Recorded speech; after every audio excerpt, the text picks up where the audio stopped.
E aí temos nosso figura que eu chamo de Bolsonaro Argentina, Carol fica brava, mas... Ela não deixa a gente fazer analogia nenhuma, só ela que faz analogia. Sabe por que eu não deixo? Eu acho que ela é apaixonada por ele, ele é único, ele é um ser único. Você sabe por que eu não deixo? Porque simplesmente não existe Milley. E olha que eu sou boa. Gente, vocês veem quantas analogias eu faço, eu sou boa de analogia. Eu já tentei pensar. Eu não consigo achar uma para Javier Milley, porque aí eu vou contar para vocês onde é que essa loucura foi gestada. Nessa confusão toda de Macri, e aí o que aconteceu? Quando o Macri não deu conta de fazer o que ele precisava fazer, o pessoal liberal, os liberais mesmo, começaram a bater no Macri, e era batia toda noite naqueles programas, que era uma mistura ali de super pop com qualquer outra coisa bem estranha, e aí eles ficavam ali discutindo, e tinha umas músicas no meio, e tinha gente xingando palavrão. Não vai falar que isso não parece com o Bolsonaro? Era uma loucura. Mas, enfim, e aí despontaram dois sujeitos nessa época, que era Javier Milei, completamente doido, e o José Luis Esper. E o José Luis Esper, ele tem um livro muito bom sobre a Argentina, que inclusive eu recomendo, que chama La Argentina Devorada, que fala justamente por que somos pobres. E ele vem falando do sindicalismo, de tudo isso, é muito legal o livro dele. E ele é um cara um pouco mais pé no chão, vamos dizer assim. Ele era doido também, porque você tinha que ver ele xingando Cristina, era uma coisa maluca. Mas, ao mesmo tempo, ele era um doido meio com o pé no chão. O que aconteceu é que os dois doidos foram eleitos deputados, tanto um quanto o outro. E aí, nesse momento, o Esper, por ser um pouco mais político, né, por ser um pouco mais pé no chão, ele foi cancelado pela direita. Porque ele, de repente, não é bem liberal. Então, tipo assim, o pessoal lá dos ultraliberais cancelaram o José Luis Esper porque você está fazendo jogo político e tal. E é aí que surge Javier Milei. E aí, quando a gente fala Javier Milei o Bolsonaro... Javier Milei não existe comparativo no Brasil, porque ele é completamente doido. Completamente doido das ideias. E ele leva essas ideias, ele realmente acredita nessas ideias. Então, quando você pega, por exemplo, o Bolsonaro, ele quis fazer que a gente acreditasse que ele acreditava naquilo em 2018. Então, era uma gulgada, mete no Google ali, que você ia ver quem ele era de verdade. É diferente do Javier Milei, que o Javier Milei realmente ele acredita naquelas coisas, ele acredita que realmente tem que tacar fogo no Banco Central, ele realmente acredita em tudo isso. Então, assim, não existe um político aqui Mas no Brasil nessa distinção entre Bolsonaro e Milei, o Milei é um cara com estudo, né? Pelo menos base teórica. Não é piada, não. Eu acho que isso não só estudo, como ele acredita em todas as teorias que ele fala. Se você pegar... Mas não é só questão de acreditar, porque acreditar, talvez até o Bolsonaro acredite que ele é o cara daquelas páginas de meme que faziam dele. Você acreditar é tranquilo. A questão ele tem uma base ideológica que você critique ou não é exatamente a minha base ideológica, apesar de a gente estar indo mais ou menos na mesma direção. Eu acho que ele correu muito mais do que eu, então, falando nesses termos.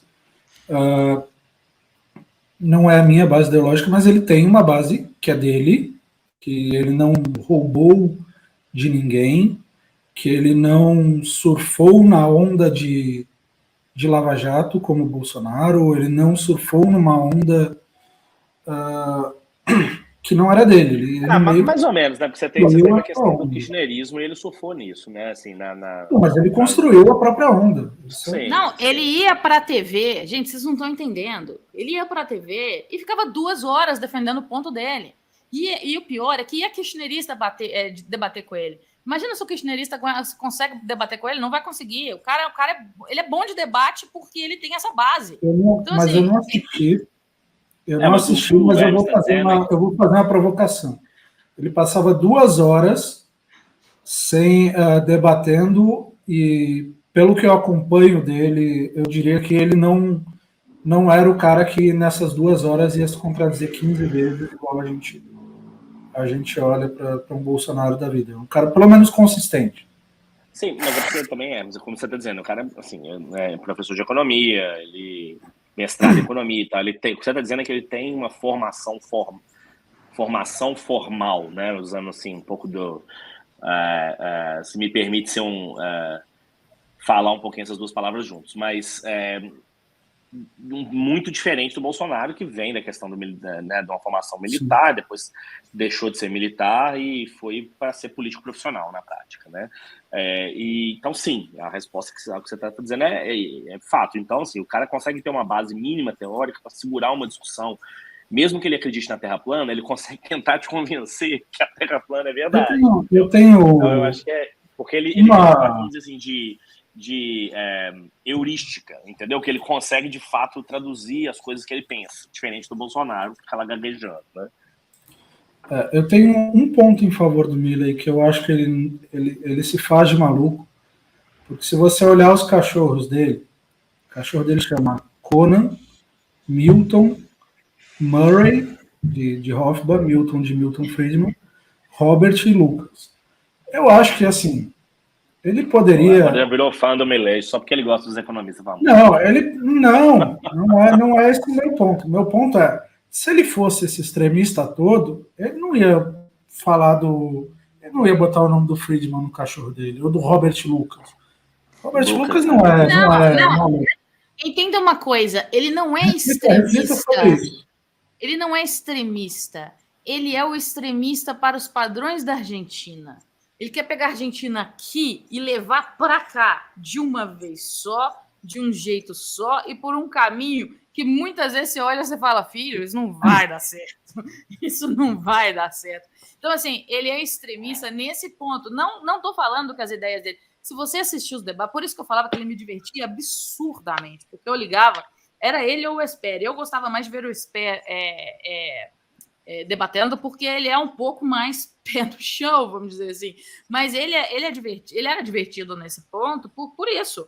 Ele quer trazer daqui para cá, ele acha que tem jeito, é um negócio assim, vamos atravessar o Oceano Atlântico de canoa e quem quiser vir comigo vem e vai dar certo, porque vai dar certo. Então, assim, você vê uns pontos e fala assim, não vai dar. Você faz igual aquele meme do Neto. Agora você me convenceu de que ele é maluco. Ele acredita que a Argentina tem jeito. Ele acredita. É o que a gente fala do problema, né? A gente na escalada fala muito, né? Do caminho entre o nível do mar e o topo do Everest está cheio de idiotas 100% motivados, morto, né? Então, enfim, esse é o problema também. Ele acha que ele vai resolver, entendeu? E ele tem. E se você perguntar, não é que ele acha assim, pergunta para o Posto Ipiranga ou pergunta para fulano. Não, ele te mostra como ele vai resolver. Sim, ele fala assim, não, eu vou resolver fazendo isso, isso, isso. E aí ele vira para um kirchnerista e fala assim, onde você errou foi ali, ali, ali. Então, assim, a população, ele tem um jeito de falar com a população. E vamos parar aqui para pensar, gente, ele fez isso durante 4 anos ou mais, porque eu lembro que eu estava lá em 2016, 4 anos. 2016 ele estava lá na televisão. Então ele fez isso por um bom tempo, 7 anos, colocando essas ideias na cabeça das pessoas.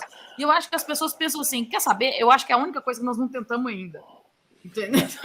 Talvez, Carol, a comparação seja assim, ele usou não é que ele seja um Bolsonaro, mas ele usou da mesma estratégia, ou uma estratégia similar do Bolsonaro, nessa questão de crescer via programa de televisão, com polemicista, com não sei o quê, essa estratégia para poder crescer, uma vez que ele foi, enfim, virou deputado, obviamente ele ganhou um palanque automático, e aí ele cresce em cima dessa questão da polêmica, ou seja, é um típico troll de internet, né, na verdade. Né? É o típico.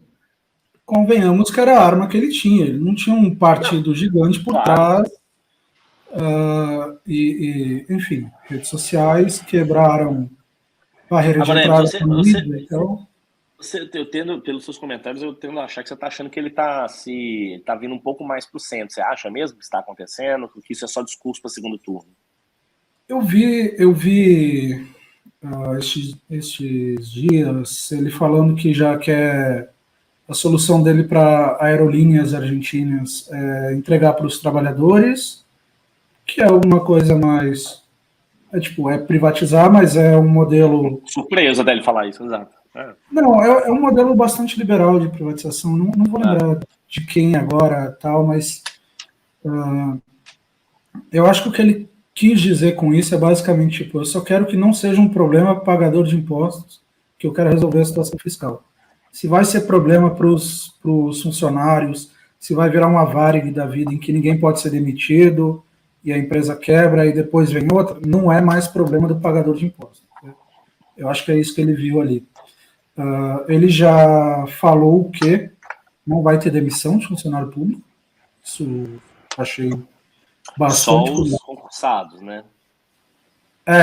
Dos comissionados ele falou que vai demitir, o que a gente sabe que não vai, porque, enfim, o comissionado está lá porque alguém colocou, e esse alguém vai votar nas pautas que o Milei quer aprovar.